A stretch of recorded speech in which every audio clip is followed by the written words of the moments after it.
నా పేరు శ్రీవల్లి. నేను ఫర్ ఎవర్ ట్యుటోరియల్స్లో సోప్ మేకింగ్ నేర్చుకున్నాను.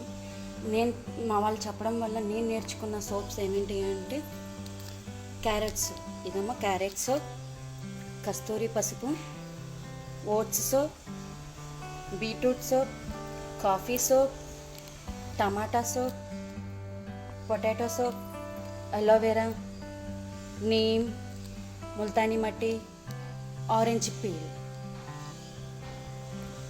ఇలాగా 10 రకాల సోపులు నేర్చుకున్నానండి. ఇలా ఒక్కొక్క సోప్ వచ్చేసరికి ఒక్కొక్క ఉపయోగపడుతున్నాయి. మనం కెమికల్స్ వాడటం వల్ల మన ఫేస్ ఎంత డల్ అయిపోతుందో మనకు తెలుసు. దానివల్ల మన ఇంట్లో మనం తయారు చేసుకునే ఆర్గానిక్ సోప్స్ వల్ల మనం ఎంతో హ్యాపీగా ఉండొచ్చు. మన ఫేస్ని ఎంతో రీఫ్రెష్ చేసుకోవచ్చు. ఎప్పుడు కావాలంటే అప్పుడు తయారు చేసుకొని హ్యాపీగా ఉండొచ్చు. Thanks for ever tutorials and thanks ma'am.